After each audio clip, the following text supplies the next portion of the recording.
వల్ల ఇప్పుడు ఉన్న లైఫ్లో నేను ఆ ఒత్తిడికి లొంగను.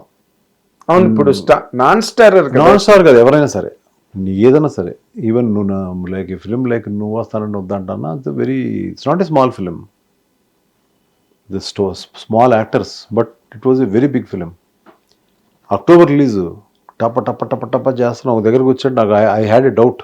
ఇలాగే నాకు దేవిపుత్రులు ఏ డౌట్ వచ్చింది, ఆ డౌట్ వచ్చిందా వస్తే we are all in this thing, ఎక్కడో అరకు వ్యాలీలో ఉన్నాం, 250 people యూనిట్, మ్యాక్లు, కోళ్ళు, హీరోలు, ప్రకాష్ రాజ్ గారు, మాస్టర్ విజయన్ మాస్టర్, పెద్ద మాస్టర్ అయినా విజయన్ మాస్టర్, ఫైటర్లు, గీటర్లు, ఫైర్లు అంటించడానికి అవి ఇవి ఎన్ని వెహికల్స్. ఇక్కడ కూర్చుని 10 రోజులు ఆలోచించే కంటే ప్యాకప్ చెప్పి వెళ్ళేసి వస్తే ఎంత అవుద్దని మా అకౌంటెంట్ అడిగాను. వెళ్ళేసి 10 రోజుల్లో వస్తే ఎంత అవుతుందని అడిగాను. ఈ 10 రోజులు ఆలోచించుకొని చేద్దాం, లేదంటే మళ్ళీ దేవపుత్రుడు అవుతుందని. అయిపోయి ఏంటంటే వెళ్ళాడు, ఏంటంటే ఎంతమంది యూనిట్ పెట్టుకుని మొత్తం వెళ్ళాలి, ఫ్లైట్లు, ట్రైన్లు, బస్సులు, చాలా అవుద్దండి కాస్ట్ అన్నాడు. సినిమా హిట్ అయితే అన్ని 1 షోలో వచ్చేస్తాయి అన్నీ, ప్యాకప్ అని చెప్పాను. ఉలిక్కి పడ్డారండి అందరూ అక్కడ, ఎవ్రీబడి. ఏంటిది ఏంటిది ఏంటిది అన్నారు. కాకపోతే ఎవ్వరూ నా మాట కాదలేరు. నేను చెప్పాను కదా ఎవరికంత సీన్ లేదని, ఎవ్వరూ సైలెంట్ అయిపోయారు అందరూ.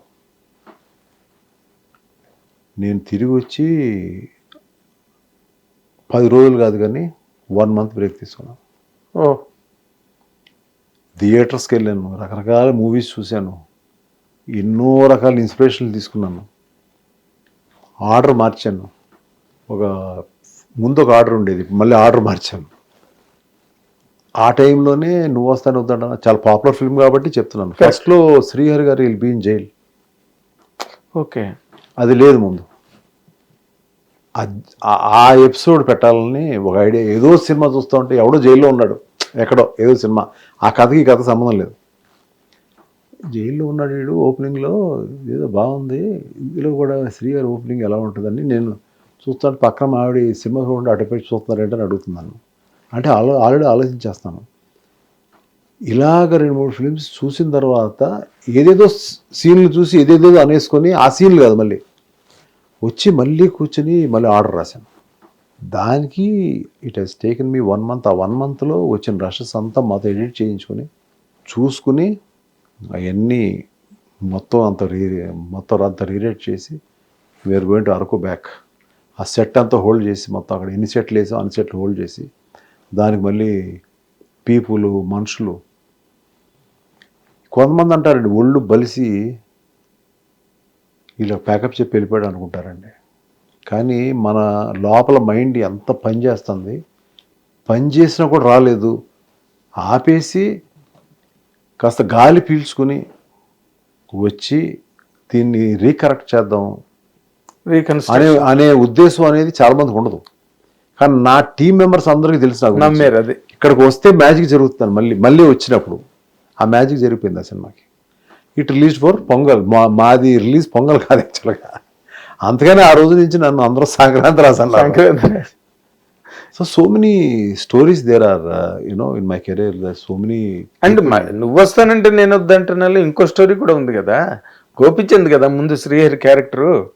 గోపిచంద్ తర్వాత ఆయన చెప్పాడు మేము చేసిన తప్పు ఏంటంటే, మొన్నే వర్షంలో త్రిషకి లవర్గా అనుకున్నాను కదండి, నా సిస్టర్ అయితే బాగోదు,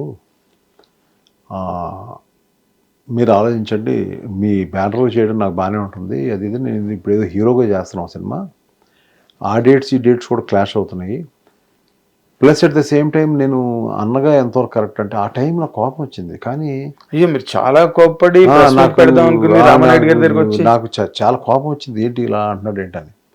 కానీ అతనే కరెక్ట్ అయ్యాడు, నేను అది ఒప్పుకుంటా. ఆ కోపంలో నేను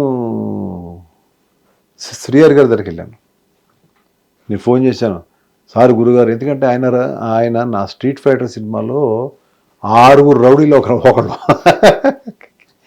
నేను మీ దగ్గరకు వస్తానండి, నేను లేదు నేను నాకు ప్రశాంతత కావాలి, మీ ఇంటికి వస్తాను, మంచి వేడిగా టీ ఇప్పించండి అన్న. ఆయన ఎందుకు వస్తాడో అర్థం కాలే ఆయనకి. వెళ్ళిన తర్వాత టీ తాగి డబడబడబడో కథ చెప్తున్నాను. ఎందుకు చెప్తున్నాడు ఆయన కూడా తెలియదు.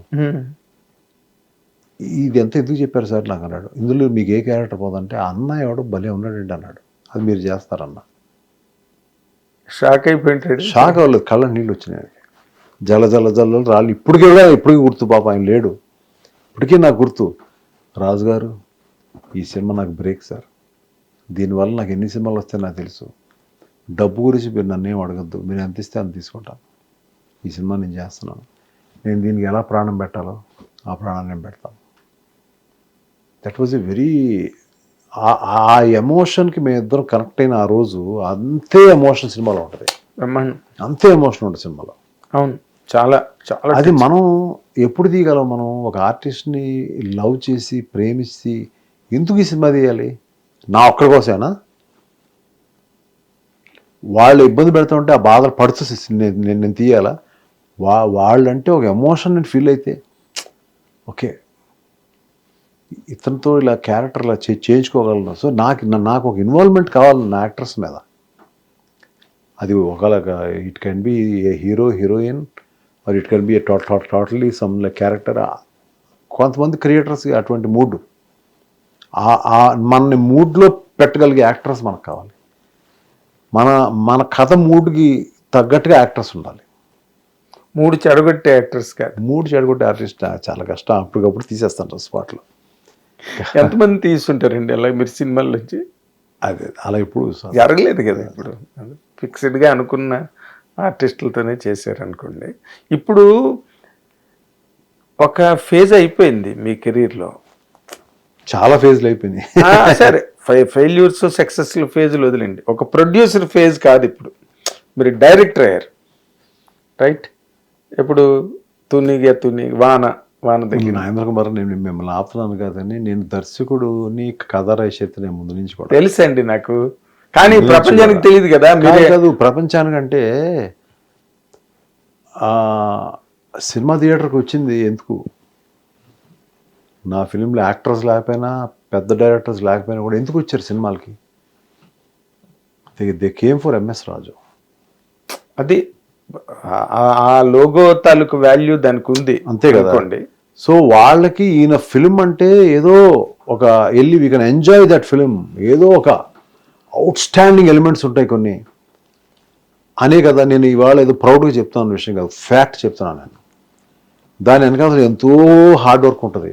ఆ సినిమా నా జనం, నా ఫ్యాన్స్ వస్తున్నారు, సినిమా చూస్తారు, మార్నింగ్ షో, నేను వాళ్ళని మెప్పించగలిగాను లేదా అనేంత టెన్షన్ ఉంటుంది. అందులో ఎవరు స్టార్ కాస్ట్, ఎవరు డైరెక్టర్, ఎవరు సైడ్ ఆర్టిస్టులు. And MS Raju film, I can tell it proudly. నేను ఇది గర్వంగా చెప్పే మాట కాదు. ఇది మీరు ఆత్మవిశ్వాసంతో చెప్తున్నారు, జరిగింది చెప్తున్నారు. అది ఆత్మవిశ్వాసంతో చెప్తున్నాను. అవును. సో అందువల్ల మీరు అడుగుతున్నారు కదా, మీరు ఎందుకని స్టార్స్తో చేయలేదు, వాళ్ళతో చేయలేదు, వీళ్ళతో చేయలేదు అంటే, ఎక్కడో ఎంఎస్ రాజు ఫిలిం అని అనిపించుకుందాం ఉద్దేశం కాదు. నా కథకు తగ్గట్టు నాకు ఎవరు మోల్డ్ అయితే నేను వాళ్ళతో సినిమాలు తీశాను ఎక్కువ తప్ప స్టార్తో చేయకూడదనే ఉద్దేశం కాదు. ఇప్పుడు కూడా నాకు అందరూ ఫోన్లు టచ్లో ఉంటారు, అందరితో మాట్లాడతాను. వాళ్ళు ఒకటే థింగ్ ఏంటంటే, వాళ్ళు షూటింగ్కి వెళ్ళను. నేను ఎక్కడ బయటికి ఎంఎస్ రాజు గారు వచ్చి ఫలానా హీరో దగ్గర, ఆయన అంతకుముందు ఆయన సినిమాల వల్ల స్టార్డమ్ అయిన హీరో గారి దగ్గరకు వచ్చి కూర్చుని ఇలా కూర్చున్నాడు, ఆయన డేట్లు అడుగుతున్నాడు అనేది ఇంతవరకు ఇండస్ట్రీలో లేదు. వి టాక్ ఆన్ ఫోన్, సరదాగా ఇంటికి వెళ్తా, ఫ్రెండ్లీగా షూటింగ్ వెళ్ళను. Not business. I don't want to give people an opinion that he is coming and pleading them for dates. అదే రిక్వెస్టింగ్ ఫర్ ద డేట్స్ అందుకే.